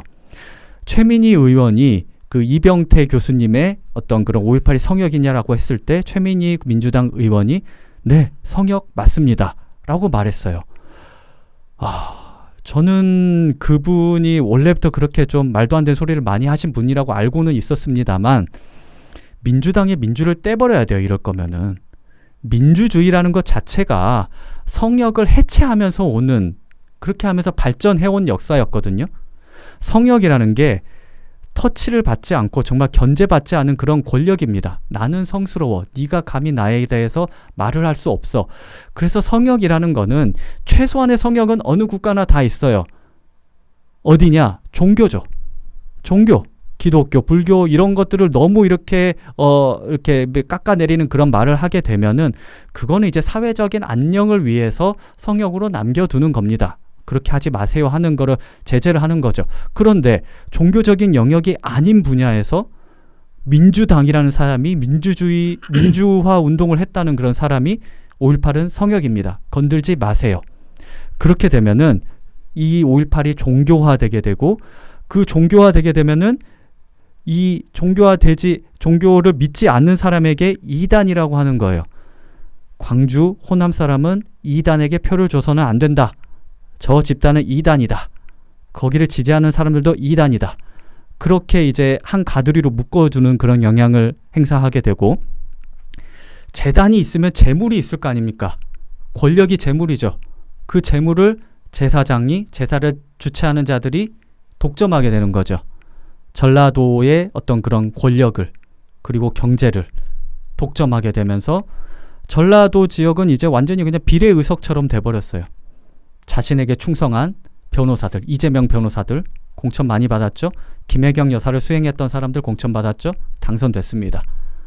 그런 식이 되게 되면은 그 지역 의원들이 방금 제가 말씀드린 그 의원들이 호남인들을 더 잘 살게 하려고 할까요? 당에만 충성하게 되는 겁니다. 이런 식으로 가게 되면 호남의 어떤 발전은 더 요원해지겠죠. 네. 아까 말씀하신 그 서브컬처라든지 네. 그런 문화도 지금 한국 사회 표현의 자유가 부족하기 때문에 생기는 게 아닌가 생각이 들어요. 네. 예를 들어서 아까 뭐 말씀하신 그런 비하 발언이라든지 네. 아니면 저도 그거 정말 잘못됐다고 생각을 하거든요. 네. 그리고 하면 안 되죠. 원칙적으로는. 그리고 뭐 북한군 개입설 저도 그게 근거가 있다고 생각하진 않습니다. 그래서 네. 그걸 믿지는 않는데 예를 들어서 그걸 말할 자유는 저는 보장해야 된다고 생각을 해요. 네. 왜냐하면 네. 이 사회에서 결국 진실을 찾아가는 과정은 어떤 주장이 던져졌을 때 거기에 대해서 반박이 일어나고 맞아요. 또 정말 네. 황당한 주장이라면 조롱이 일어나잖아요. 그렇죠. 그 사람이 조롱받고 사회적으로 어떻게 보면 심한 건 매장도 될 수 있고 그러니까 그런 걸 통해서 우리는 이미 뭐 형사 민사를 굳이 거치지 않더라도 사회적인 합의를 통해서 값을 치른다고 저는 생각을 하거든요. 근데 이런 값을 이제 점점 다 없애버리고 그냥 민사로 형사로 이렇게 걸어버리면 그렇죠. 제일 문제는 이제 자기 검열을 하게 되죠. 맞아요. 내가 생각을 할 때 이거 말하면 될까 안 될까 이렇게 생각을 하게 되고 네. 또 이게 표현할 수 없는 말이라면 이제 아까 말씀하신 일베라든지 아니면 뭐 다른 어떤 뭐 웹사이트에 들어가서 거기서 막 이제 네스티한 그런 글을 남기는 게 아닌가 생각이 그렇죠. 들어요. 네. 그렇게 되면은 이제 드러나지 않게 조롱을 하게 되는 거겠죠. 예를 들면은 뭐 일베 마크가 막 이제 여러 어떤 마크에 막 숨겨져 있는다거나 그런 식으로 이제 광주와 5.18이 계속 조롱을 당하게 되는 저는 이거를 절대 원하지가 않습니다. 제가 정치에 참여했었던 사람으로서 5.18의 가치를 인정한다고 저는 긍정한다고 누차 말을 해왔었고 그런 측면에서 5.18이 더 이런 식으로 광주가 더 이런 식으로 가게 되는 걸 절대 원치를 않습니다. 이거는 꼭 고쳐져야 된다고 생각을 합니다. 공론장으로 나와야지 이거를 억누르는 방식으로 가서는 오히려 안 좋은 그런 어떤 5.18 왜곡하는 어떤 그런 정보들이 더 아래에서 서브에서 범람하게 될 것이라고 생각을 합니다. 지금 내과 전문의로 지금 일하고 계시잖아요. 네. 스스로를 정치인이라고 생각하시나요? 참 애매한 지점인데 지금은 좀 멀어져 있는 상태로 사회 활동가 정도의 지위 정도만 있죠. 제가 이렇게 하게 된 이유가 출마를 광주에 하고 나서 당협위원장을 계속 했습니다. 사실 1년 반 정도를 했었고요. 그래서 그 지역에 사실 남아서 취직을 하고 그렇게 하고 싶었어요. 그런데 그 광주 동남을 지역에요. 지역에 이제 그런데 제가 선거 운동을 할 때는 야, 너 정말 대단하다. 어떻게 이런 생각을 했냐. 우리 병원에 취직시켜 줄게. 나중에 이제 선거 끝나고 한번 와라 해서 처음에 연락을 드려봤어요. 그러니까 그래도 이제 네가 내과니까 환자를 직접 봐야 되는데 저도 이제 사실 진료할 때 보면 환자분들이 꽤 알아보시거든요. 알아보고 그랬을 때 야, 우리 병원이 좀 약간 마이너스일 것 같은데 그러면서 취직이 안 되는 거예요. 두 군데 말씀을 드려봤는데 병원에서 저를 거절을 하셨고 차별을 당하신 거예요. 정치적인 성향 때문에. 그렇죠, 왜냐면 그렇죠. 능력 때문에 차별 아니고 그건 대놓고. 저를 그러니까 좋아해 주셨던 분도 막상 이제 경영의 이제 영역에 갔을 때는 조금 안 좋을 수밖에 없죠. 요새 뭐 네이버 평점이 얼마나 무섭습니까? 그래서 저는 이제 이거 무섭구나 진짜. 그래서 이제 방송 출연 요청이 들어온 것도 조금 이렇게 이제 거절을 하고 이제 서울 쪽에 이제 원서를 내봤죠. 광진구에 있는 병원에서 한번 저를 거절을 하셨고 도봉구에 있는 병원에서 저를 거절을 하셨어요. 그래서 사실 그렇게 의사로서 어떤 할 수 있는 술기도 많이 있고 그렇게 스펙으로서 그렇게 꽤 괜찮은 편이거든요. 네, 괜찮은 편이고 실력 있는 의사신데. 저는 뭐 병원에서 매출도 많이 잘 냈었고 그랬는데 굉장히 좀 황당하고 무섭더라고요. 그래서 그러면서 결국에는 이제 서울에서 아무래도 이제 그 회사 그 병원들도 이제 원서를 내셨을 때 백그라운드 체크를 했겠죠. 그렇죠. 백그라운드 체크 당연히 하죠. 그리고 이제 어느 정도 제가 많이 알려졌다 보니까 의료인들이 정치를 참여하는 분들이 많지 않다 보니까 저에 대해서 아는 분들이 많고 그래서 이제 이렇게 되면서 좀 조용히 지냈었고 그러고 이제 글 정도만 이렇게 쓰면서 가끔씩 이렇게 초청해주면 유튜브 정도 나가면서 있었는데 그렇게 되면서 이제 당협 즉 그 광주 동남을 당협에 이제 매진하기가 힘들어지는 거예요. 그러면서 갑자기 대선이 치러졌죠. 그때 당시에 저는 송파구에 있는 병원에 근무하고 있었는데 이런 활동을 한다고 하니까 굉장히 난색을 표하시면서 좀 힘들겠다라고 하시더라고요. 그래서 이제 사표 내고 이제 내려와서 이제 김문수 대선을 돕고 하는데 정말 너무 안타까운 거죠. 중앙 정치에서라도 좀 잘해준다면 이제 좀 최전선, 광주는 정말 최전선이잖아요. 그래서 좀 할 맛이 날 텐데 중앙 정치, 보수 정치가 무너져 버리니까 광주에 갔을 때 정말 이게 약간 할 말이 없는 거예요. 계엄이라는 그 두 글자만으로 할 말이 없어져 버리는 거죠. 그래서 너무 안타깝지만 일단 당협위원장 자리를 일단 내려놨습니다. 그러면서 생각을 했던 게 서울시장은 지켜야 된다라는 그 생각이 문득 들었어요. 제가 출마했던 지역구가 광주 동남을이었는데 동남을은 광주시청하고 그 전남도청이 모두 다 있었던 곳이었는데 중심지였는데 구도심이었죠. 다 빠져나가고 완전히 경제가 무너진 지역구예요. 동구, 남구, 을 이게 합쳐진 지역구거든요. 그 이유가 동구 인구가 원래는 거의 15만, 20만 됐었는데 인구가 빠져가지고 10만이 채 안 돼요.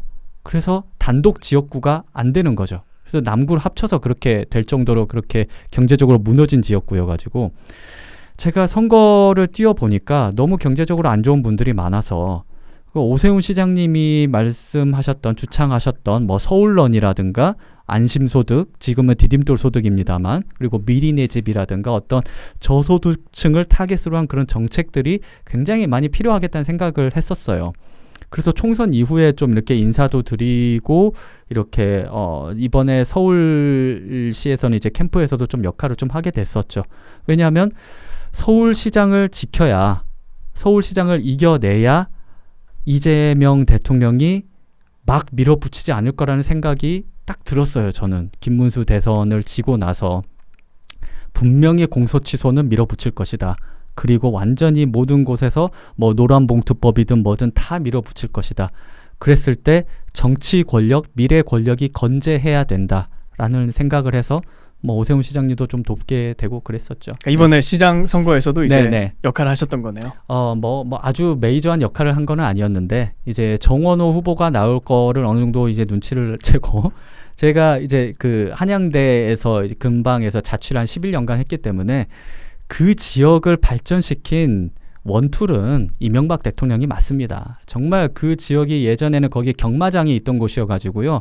그 왕십리 그렇죠. 쪽이요? 왕십리 거기 서울숲 뚝섬 쪽이었는데 거기 정말 술 취한 할아버지들이 막 오줌 갈기고 막 이런 곳이었어요. 정말. 그리고 공장 성수동 그 공장에서 막 보면은 막 쥐들 막 다니고 막 와 처음에 올라왔을 때 여기 그 광주보다 그렇게 좋은지 모르겠는데 그 생각을 이렇게 할 정도로 정말 낙후된 동네였는데 일단 이명박의 서울숲이 들어오고 나서 완전히 바뀌었어요. 아, 그것도 이명박이 그렇죠. 만든 거예요? 그렇죠. 이명박이 첫 스타트를 했고 오세훈 시장 때 전략정비사업구역이라 해가지고 거기에 이제 IT 관련 기업들이 입주를 하게 되면서 이제 직장인들이 오게 되는 거죠. 직장인들이 오게 되니까 밥 먹고 카페 같은 것들이 활성화되게 되잖아요. 그때 이제 정원호 이제 구청장이 들어와가지고 특색 있는 어떤 그런 골목들을 최대한 보존하는 방향으로 그런 방식을 이끌어갔죠. 그래서 1, 2, 3가 있다고 1, 2를 이제 오세훈 시장과 이명박 시장이 했는데 정원호 구청장이 이걸 다 가져가려고 하는 거죠. 그래서 그렇지가 않다. 그런 부분을 제가 메시지를 많이 냈었고 이제 어떤 보건의료 분야에서 이제 어떤 그 촬영이 있을 것 같아가지고 이제 요청이 와가지고 제가 그쪽 캠프로 이렇게 오세훈 시장 캠프로 들어가게 돼서 했는데 어떤 방송을 하게 되지는 않았습니다. 근데 이제 한 일원으로서 그냥 회의 참석하고 그리고 이제 어떤 유세 현장에 있으면은 시간이 되면 꼭 가가지고 한 명분을 역할을 한 거죠. 막 소리 질러주고 뭐 박수 쳐주고 그런 역할 정도 했죠. 근데 이제 이기고 나니까 이제 공소 취소 얘기는 굉장히 어떤 언론지상에서는 좀 많이 없어졌어요. 그게 선거가 이긴 덕분이라고 저는 생각을 하거든요. 압력을 받을 테니까요. 그렇죠. 예. 그런 부분에 있어서 중요한 건 결국에는 선거가 이겨야 된다라는 생각을 정말 뼈저리게 했습니다. 지금 처음에 이제 문재인 시절에 네. 그 정치적인 발언을 시작하실 때 페이스북 통해서 의견을 많이 표현하셨잖아요. 네. 그때는 뭐 이제 정말 강하게 글도 쓰시고 네네네. 또 재밌는 글도 많이 쓰시고 지금은 이제 네. 그런 경험을 그렇죠. 좀 겪고 나서 네. 뭐 언론에 좀 네. 융당 폭격도 몇 번 맞으셨죠. 그렇죠. 네. 근데 약간 이제 좀 절제됐다 이런 느낌이 좀 있어요. 맞습니다. 혹시 예전에 네. 그 어떤 힌지를 풀 생각은 없으신가요?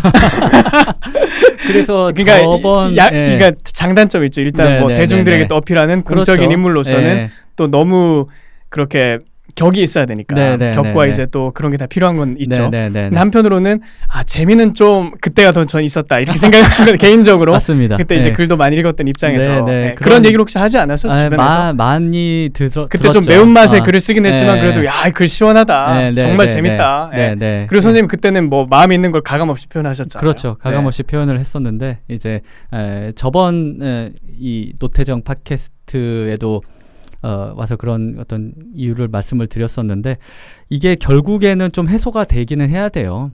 정치 영역에서 그리고 사실 할 말을 그것 때문에 해야죠. 선생님을 네. 좋아했던 사람들이 많잖아요. 맞죠, 맞죠. 처음에 열광했을 때 네. 야, 이분이 호남이지만 네. 이렇게 자기 네. 지역을 정정당당하게 또 정말 맛깔나게 비판하는구나. 그걸 가지고 이제 팬이 됐던 분들이 많이 있었죠. 네. 맞는데 그런 분들은 이렇게 소수더라고요. 아, 그래. 표가 안 돼. 네, 표가 그렇게 특히 저는 이제 이제 또 광주에 가서 하시려면 그랬으니까 이제 좀 그런 힘든 부분들이 있었고 혹시 아직은 우리 사회가 네. 그런 어떤 미국식의 정치, 그렇죠, 미국식의 정치. 미국 보면 터프하게 하잖아요. 그렇죠. 영국에서도 어떤 의회에서 토론할 때는 와 이거 정말 터프하게 하거든요. 팩트만 벗어나지 않는다면 얼마든지 세게 할 수 있는 조롱도 하고 문화가 있어야 되는데 아직까지는 어떤 그런 잣대 자체가 보수 진영에만 너무 강하게 씌워져 있는 거 아닌가 하는 생각이 듭니다. 솔직히 까놓고 말해보면 5.18에 대해서 얘기를 할 때 지금 우상호 강원도지사 그리고 송영길 현재 민주당 의원 그리고 김민석 전 총리 그리고 현 민주당 의원 룸사롱 멤버잖아요. 그렇죠. 룸사롱 새천년 NHK 멤버들이 과연 얼굴을 들고 나올 수 있을까요? 그 기준을 적용을 한다면 정원호 전 구청장 후보로 나올 수 있나요? 안 되죠. 그리고 심지어 네. 뭐 그 세대로 가지 않더라도 네. 그 매불쇼의 누구죠?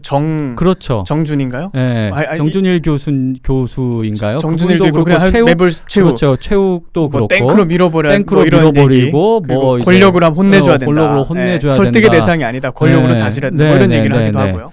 그런 분들이 과연 공론장에 나올 수 있을까요? 잘 나오잖아요. 잘 나오잖아요. 불매운동하고 난리 났고 지금 한 분은 또 한양대 교수신데 그분들이 이 젊은이들을 대상으로 강연을 할 수가 있을까요? 아니 탁현민만 봐도 그렇죠. 그런 외설적인 쓰레기 같은 말을 다 하고도 문재인이 잘 썼잖아요. 그 사람을. 그렇죠. 지금도 네. 활동하고 있고요. 맞아요. 네. 그 차이가 어디서 있나 좀 잘 생각을 해봤으면 좋겠어요. 그래서 적어도 팩트에 벗어나지 않는 발언이라면 정말 어떤 그런 쌍욕이라든가 어떤 폭력적인 그런 말이 아니라면 이 보수 진영에서 어떤 자기 검열을 너무 세게 하지 않아야 된다라는 생각을 해요. 저는 저번 총선 공천 과정에서도 있어 봤기 때문에 이런 부분들은 좀 개선돼야 되지 않나. 예. 그렇게 하면은 정말 정치권에 뛰어드는 사람들은요. 어느 정도 자기 열정이 있는 사람들이에요. 분노가 있는 사람들이에요. 그래야 정치를 하죠. 다 자기 생업을 내팽겨치고 돈도 안 되는 정치라는 영역에 온 건데 그분들이 나서겠냐고요. 안 하죠. 그리고 파이팅이 있는 분들인데 다들. 그래서 그런 파이팅 있는 얘기하면 이제 윤리위가 소집되잖아요. 그렇죠. 네, 아니면 뭐 당대표 훈시가 내려온다든지. 그래서, 그러면 뭐 누가 그 얘기를 할 수 있겠어요. 마음에 있는 얘기를. 맞아요. 네. 적어도 팩트에 벗어나지 않는다면 이제 그런 부분들은 많이 좀 개선이 되어야 하지 않나 싶습니다. 네. 혹시 가끔씩 이렇게 올라오는 그런 건 없으세요? 많죠. 많아요? 특히 이번 사태 뭐 특히 저는 삼전 닉스나 어떤 장성 육사 이전 이런 것보다 배재고 사태가 저는 너무 가슴이 아팠습니다. 이게 정말 이 젊은이들의 앞길을 막아버린다면 그때를 우리가 어렸을 때를 한번 생각해 보자고요. 잘 기억도 안 나요. 그때 무슨 생각을 하고 살았는지 어떤 마인드를 갖고 이렇게 세상을 바라보고 있는지 잘 기억도 안 날 정도로 굉장히 어린 시절이고 한데 한 앞길을 이렇게 막아버린다? 그랬을 때 이 젊은 애들한테 어린애들한테 광주가 어떤 존재이겠는가? 적어도 긍정적인 존재는 아닐 거예요. 아무리 광주 5.18이 내세웠던 그 가치를 인정한다 하더라도 그 가치가 긍정적인 게 아니라 무서움과 두려움의 대상이 된다고요. 이게 과연 광주 민주화 운동을 하고 목숨을 바쳤던 사람들이 원하는 바일까요? 절대 아니라고요. 이거를 어른들이 만든다는 거예요. 정말 그때 당시에 광주 현장에 있지도 않았던 사람들이 그걸로 뭐 민주화 운동을 했다고 해가지고 그냥 국회의원 배지 달고 이렇게 힘 있는 과정에 있었던 사람들이 정말 이 젊은이들의 인생을 망쳐버리고 자기는 끝까지 애템거리면서 국민의 세금을 받아먹고 자리에 군림하게 되는 이거는 정말 최악이라고 봤습니다. 오히려 그런 일들을 겪고 나서 보수 진영 일부에서 정말 오히려 원망 섞인 그런 글들을 많이 봤어요. 그런 의견들을 많이 봤습니다. 얼마나 더 원망스럽겠어요. 죽은 이의 어떤 그런 행위가 돌아가신 분들의 행위가 현재를 그렇게 제약하고 있는 어떤 분들은 이렇게 비판을 하잖아요. 무덤의 도시라고 제사의 도시라고. 이게 무슨 조선시대처럼 예전에 어떤 그런 무덤에 계신 분들의 어떤 그런 훈시나 유언이라든가 이런 것들이 현재 삶에 계속 이렇게 영향을 미치는 그런 식의 행태로 흘러가서는 정말 안 된다고 봤습니다. 저는 안 가봤는데 좀 바라봐야죠. 그 5월달에 광주에 가면 그 분위기가 좀 스산하다, 음산하다 그런 얘기를 많이 하더라고요. 실제 그런가요? 글쎄요, 저는 그렇게까지 느끼지 못했어요. 이제는 그렇진 않아요? 좀 추모하는 분위기인가요? 추모하는 분위기는 분명히 있습니다만 그것도 이제 한정된 정치적 공간에서의 의제죠. 즉 제가 출마했던 전남도청, 정말 이게 살상이 많이 일어났던 그 앞에서는 그 뜻을 가진 사람들이 대거 모이죠. 그때는 어떤 슬픈 그런 분위기가 있습니다만은 이제 5.18 관련해서 돌아가신 분들이 그 사태에 직접적인 연관이 있으신 분들은 160명 정도고 그 이후에 그런 후유증으로 사망하신 분까지 합치면 뭐 300명 이렇게 된다고 해요. 그랬을 때 무슨 뭐 집집마다 뭐 다 제사상이 차려진다 뭐 이거는 저는 약간 과장이라고 생각을 합니다. 물론 슬프고 조심해야 된다라는 분위기는 있습니다만은 그렇다고 무슨 특별히 어떤 일상의 삶을 못한다? 이거는 아니에요. 물론 대학가에서 축제도 최대한 조용하게 하죠. 연예인 초청도 좀 최소한 하고 막 이렇게 왁자지껄하게 술 마시고 분위기 그런 거를 조금 자제하자 이런 정도이지 무슨 막 다들 막 슬픔과 도탄에 빠져가지고 지금 46년이 지났어요. 그리고 1980년은 무엇보다 1950년 6.25 1950년 6.25는 30년이 지났잖아요. 그리고 1980년부터 지금까지는 46년이 지났어요. 이게 굉장히 그 수치상으로 유의미한 그런 차이라고 봅니다. 5.18과 그런 6.25의 어떤 그런 어마어마한 이념간의 대립과의 전쟁까지 일어났던 시기가 생각보다 그 간극이 얼마 되지 않아요. 그리고 완전히 민주화되고 경제가 발전한 지금의 우리나라와는 시기가 굉장히 멀어요. 이제 지금의 MZ세대들이 볼 때는 6.25나 5.18이나 그렇게 큰 차이를 잘 못 느껴요. 그리고 4.19가 어떻게 보면 정치적으로는 더 큰 사건입니다. 정권이 완전히 바뀌어버렸잖아요. 5.18로 정권이 바뀌지는 않았습니다. 그런데 4.19가 5.18만큼 아직까지도 그렇게 정치적으로 크게 소비되는 이슈인가요? 저는 이제 좀 제발 좀 미래로 갔으면 좋겠어요. 끝났잖아요. 그리고 그때 당시에 다치셨던 분들, 나름의 공을 세운 분들 다 기려주고 했지 않습니까? 근데 뭐가 더 남았냐고요. 이제는 그만했으면 좋겠어요. 미래를 좀 봤으면 좋겠습니다. 네. 박은수 선생님 오늘 시간 내주셔서 감사합니다. 네.